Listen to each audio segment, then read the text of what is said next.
नमस्कार मित्रांनो, आज आपण बघणार आहोत CET सेलचं रजिस्ट्रेशन कसं करायचं.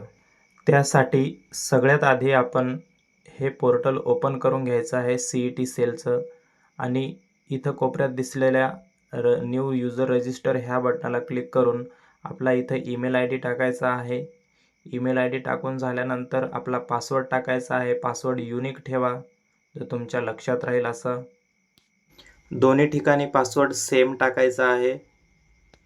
पासवर्ड टाकून झाल्यानंतर आपल्या आधार कार्डनुसार आपले नाव पूर्ण टाकायचं आहे. नाव टाकताना स्पेलिंग मिस्टेक झाली नको पाहिजे. नाव पूर्ण टाकून झाल्यानंतर खाली डेट ऑफ बर्थ टाकायची आहे, तुमची जन्मतारीख, आणि रजिस्टर बटनाला क्लिक करायची आहे. रजिस्टर बटनाला क्लिक केल्यानंतर तुमच्या ईमेलला एक ईमेल येईल.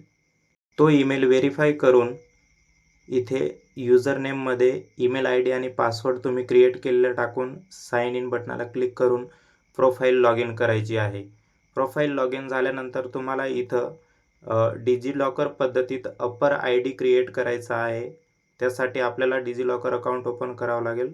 डिजिलॉकर अकाउंट ओपन करण्यासाठी इथं आपल्याला आधार कार्ड नंबर टाकायचा आहे. आधार कार्ड नंबर टाकल्यानंतर नेक्स्ट बटनला क्लिक करायचं आणि इथे एक OTP येणार तुमच्या मोबाईलवर. तो OTP इथं सबमिट करायचा आहे. OTP सबमिट झाल्यानंतर आपल्याकडे एक नवीन डॅशबोर्ड येईल. त्यामध्ये जो तुम्ही डिजिलॉकर अकाउंट ओपन करताना पिन टाकला असेल तो पिन टाकायचा आहे. पिन टाकून झाल्यानंतर अशा प्रकारची पर्सनल डिटेल्स फिल करावी लागेल. यामध्ये आपल्याला अप्पर आय डीची कॉपी काढावी लागेल. प्रिंट काढून त्याच्यावरचा अप्पर आय डी आपल्याला अप्पर आय डी या रकान्यात टाकायचा आहे. अप्पर आय डीच्या शेजारी मोबाईल नंबर टाईप करायचा आहे आणि स्क्रोल करून खालची माहिती भरायची आहे. स्क्रोल केल्यानंतर आपल्याला इथं तुमच्या मार्कशीटनुसार 10वी किंवा 12वीच्या मार्कशीटनुसार तुम्हाला इथं आपलं नाव टाईप करायचं आहे. नाव टाईप करून झाल्यानंतर तुम्हाला इथं तुमच्या वडिलांचं नाव टाईप करायचं आहे, फादर नेम. त्यानंतर आपल्याला इथं तुमच्या आईचं नाव म्हणजेच मदर नेम टाईप करायचं आहे. तुमचं जेंडर सिलेक्शन करायचं आहे, मेल या फिमेल.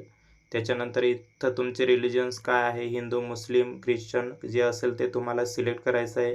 त्यानंतर इथं तुम्ही रुरलमधून येता की उर्बनमधून येतात ते सिलेक्ट करून इथं आपल्याला लँग्वेज मराठी निवडायची आहे. त्यानंतर इथं नॅशनॅलिटी इंडियन निवडून तुम्हाला तुमचं इन्कम सोर्स जो असेल, इन्कम तुमची येणारी किती आहे ती निवडायची आणि त्याला मॅरेज स्टेटस अप्लाय करायचं आहे. आणि तुम्हाला इथं तुमचा ॲड्रेस जो आधार कार्डवर ॲड्रेस आहे तो व्यवस्थितरित्या पूर्णपणे भरायचा आहे. आधार कार्डवरचा ॲड्रेस अचूक भरायचा आहे. ॲड्रेस भरताना कोणतीही चुकी करायची नाही. ॲड्रेस 2 सेक्शनमध्ये भरायचा आहे आपल्याला, permanent address and corresponding address. ह्या दोन्ही पद्धतीत आपल्याला इथं आपला ॲड्रेस फिल करायचा आहे. ॲड्रेस फिल झाल्यानंतर आपल्याला इथं अदर डिटेल्समध्ये डोमासाईल, तुम्ही कोणत्या राज्यात राहत आहात ते निवडायचं. त्याच्यानंतर मायनॉरिटी, त्याच्यानंतर डिसेबिलिटी आणि इथं 10वी पासिंग इयर निवडायचं आहे. पासिंग इयर निवडून झाल्यानंतर तुम्हाला इथं 10वीची टक्केवारी टाकायची आहे. कोणत्या बोर्डातून तुम्ही पासआउट झाले तो बोर्ड निवडायचा आहे. त्यानंतर इथं तुम्हाला कोणत्या राज्यातून पासआउट झालेत ते राज्य निवडायचं आहे. तुम्ही 12वी पास झालेत की ॲपियर आहेत ते निवडायचं आहे. तुम्ही 12वी ॲपियर नसाल तर नो करून इथं तुम्हाला त्याचं वर्ष निवडायचं आहे पासआउटचं. त्याच्यानंतर इथं युनिव्हर्सिटी निवडायची आहे. त्यानंतर इथं तुम्हाला पर्सेंटेजमध्ये मार्क टाकायचे आहेत. यामध्ये ऑप्टेन मार्क्स सुरुवातीला येतील, त्याच्यानंतर आउट ऑफ मार्क्स येतील. पर्सेंटेज टाकताना व्यवस्थितरित्या टाकायचं आहे. पूर्ण 10वी 12वीची डिटेल्स व्यवस्थित भरल्यानंतर इथं तुम्हाला चेक्सबॉक्स ऑन करून सेव्ह चेंजेसला क्लिक करून तुमची प्रोफाईल पूर्ण करायची आहे. अशा पद्धतीत तुम्हाला तुमची प्रोफाईल पूर्ण झाली असेल ते चेक करून घ्यायचं. त्यानंतर आपल्याला जो फॉर्म फिल करायचा असेल तो CET registration and register now या बटनाला क्लिक करून पुढे भरता येईल.